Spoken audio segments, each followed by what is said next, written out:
AAD info for jump pilots.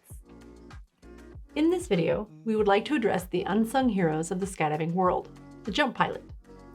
If you are a jumper, stay tuned, because we are going to go over critical information that will be of use to you too. The fact is, most jump pilots are not skydivers, and they are not taught about skydiving specific methods or gear at flight school. Safety on a drop zone is a group effort. It is the DZO's and skydivers' responsibility to make sure that jump pilots are informed of the circumstances that can interfere with safe practices. One of the many safety topics we wish to address in this video are automatic activation devices, or AAD for short.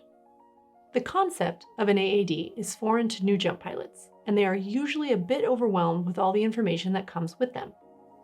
With so many different types of AADs out there, we would like to provide you with some numbers to fly by in order to prevent a reserve parachute deployment inside your aircraft. If you would like to learn more about how AADs work and the specific parameters they operate in, you can check out the video in the tab above. In the event that you have to land with jumpers on board, consider your descent speed as you get closer to the ground.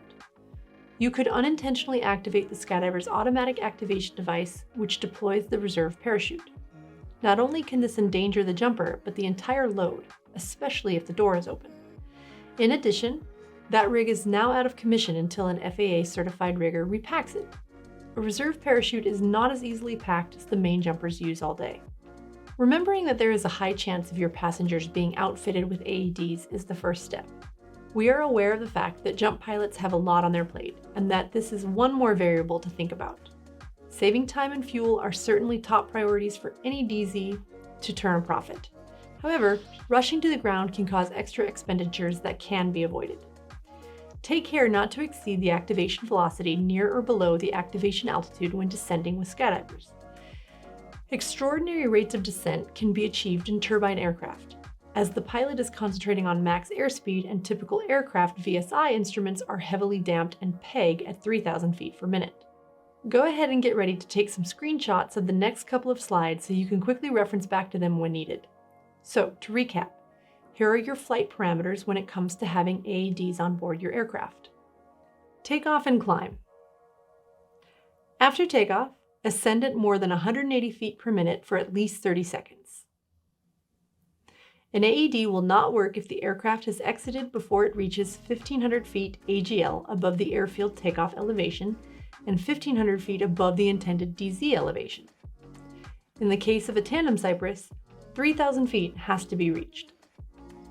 Never fly or descend to an altitude below the airfield takeoff elevation. If a DZ offset has been adjusted, never fly below the intended DZ elevation. Descent and landing. An inappropriate descent rate can result in unintended reserve activation, causing serious damages or even a crash. During the descent, do not exceed 3,500 feet a minute vertical below 2,000 feet. When using an aircraft capable of pressurization, make sure that the cabin remains open when the turbines are started up. Leave a window open a bit until after liftoff.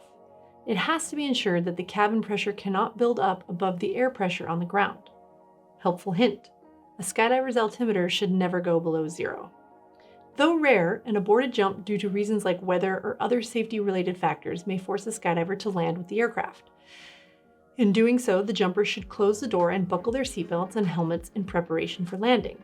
With respect to tandems and students, take care to not exceed the activation velocity.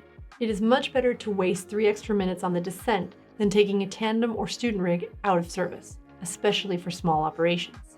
One last note to you jumpers out there. Should a jump pilot be unable to comply with the requirements we just mentioned, you have to reset your Cypress by switching it off and on again prior to the next jump. Though there is not risk of a high activation, the aforementioned conditions could lead to a low or no activation.